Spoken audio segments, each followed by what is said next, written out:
അപ്പോൾ ഒമാനിൽ നാഷണൽ ഡേയോടനുബന്ധിച്ച് അടുത്ത ആഴ്ച 20-ാം തീയതി മുതൽ 4 ദിവസമാണ് ലീവ് കൊടുത്തിരിക്കുന്നത്. അപ്പോൾ വീക്കെൻഡിനോടനുബന്ധിച്ച് കിട്ടുന്ന ലീവ് ആയതുകൊണ്ട് തന്നെ മസ്കറ്റിലും പരിസര പ്രദേശത്തുള്ളവർ ചൂസ് ചെയ്യുന്ന പ്രധാന ഡെസ്റ്റിനേഷനാണ് നിസ്വ. അപ്പോൾ നിങ്ങൾ നിസ്വയിൽ വരാൻ താല്പര്യപ്പെടുന്നവരാണെന്നുണ്ടെങ്കിൽ നിസ്വയിൽ വരുമ്പോൾ ഏതൊക്കെ ടൂറിസ്റ്റ് ഡെസ്റ്റിനേഷനാണ് നിങ്ങൾ വിസിറ്റ് ചെയ്യേണ്ടതെന്നതിനെ കുറിച്ചുള്ള ചെറിയൊരു വീഡിയോ ആണിത്.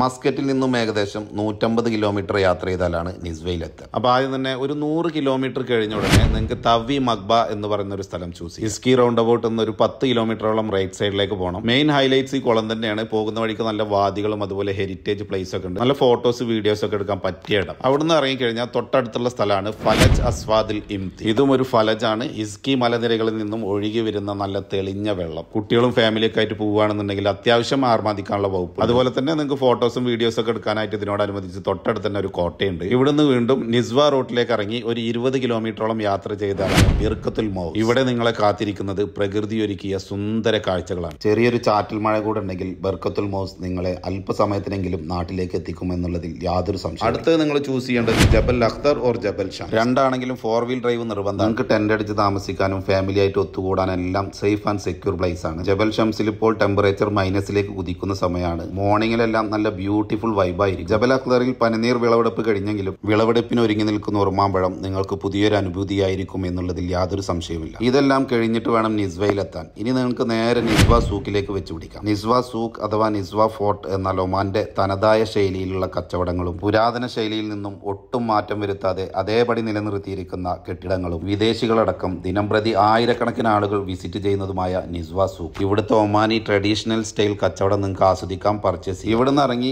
ഏകദേശം ഒരു 10 കിലോമീറ്റർ യാത്ര ചെയ്താലാണ് ഫലജ് ദാരിസ്. എന്റെ പല വീഡിയോയിലും പറഞ്ഞ മാതിരി കുട്ടികളും ഫാമിലിയൊക്കെ ഒത്ത് കുളിക്കാനും അലക്കാനും ആർമാദിക്കാനും വേണ്ടി ശുദ്ധമായി ഒഴുകുന്ന ഫലജ് ദാരിസ്. നല്ല തെളിഞ്ഞ വെള്ളമായതുകൊണ്ട് തന്നെ എത്ര വേണമെങ്കിലും നീരാടാം. മാത്രമല്ല അതിനോട് തൊട്ടടുത്ത് തന്നെ നല്ലൊരു വാദിയും കൂടെ ഉണ്ട്. നിസ്വയിൽ എത്തുന്നവർ ഒരിക്കലും മിസ്സാവാതെ നോക്കേണ്ട one of the best place. തീർച്ചയായും ഇതെല്ലാം കവർ ചെയ്യണമെന്നുണ്ടെങ്കിൽ നിങ്ങളുടെ സമയമനുസരിച്ച് പ്ലാൻ ചെയ്തിട്ട് വേണം വരാൻ. ഇവിടുന്ന് ഒരു 20 കിലോമീറ്റർ യാത്ര ചെയ്താൽ തനൂഫ്, നിസ്വയിലെ one of the best place. തനൂഫിന്റെ പ്രത്യേകത എന്ന് പറഞ്ഞാൽ ഒരേ ടൈമിൽ തന്നെ നിങ്ങൾക്ക് ഒരുപാട് വെള്ളച്ചാട്ടങ്ങൾ കാണാൻ പറ്റും. നിങ്ങൾക്ക് 4-വീൽ ഡ്രൈവ് ഉണ്ട് എന്നുണ്ടെങ്കിൽ ഇവിടെയും ഒരു 3 കിലോമീറ്ററോളം മുകളിലേക്ക് പോയി കഴിഞ്ഞാൽ ഒരു ഡാം കാണാം. അവിടെയും നിങ്ങൾക്ക് ഒരുപാട് വാട്ടർ എന്റർടൈൻ. പ്രത്യേകം ശ്രദ്ധിക്കേണ്ടത് തനൂഫ് വാദി കടന്ന് മുകളിലേക്ക് പോകണമെന്നുണ്ടെങ്കിൽ 4-വീൽ ഡ്രൈവ് വേണം. തനൂഫ് നിന്ന് ഇറങ്ങി വീണ്ടും ഒരു 19 കിലോമീറ്ററോളം യാത്ര ചെയ്താലാണ് മിസ്ഫാത്തുൽ അബ്രീൻ മലനിരകളിൽ എത്തുന്നത്. വീഡിയോയിൽ കാണുന്ന മാതിരി നാടിനെ ഓർമ്മിപ്പിക്കും വിധം പച്ചപ്പ് നിറഞ്ഞ one of the beautiful place. ഇതെല്ലാം സ്ഥിതി ചെയ്യുന്നത് മിസ്ഫാത്തുൽ അബ്രീൻ മലനിരകൾക്ക് മുകളിലാണ്. എന്ന് വെച്ച് 4-വീൽ ഡ്രൈവിന്റെ ആവശ്യമില്ല.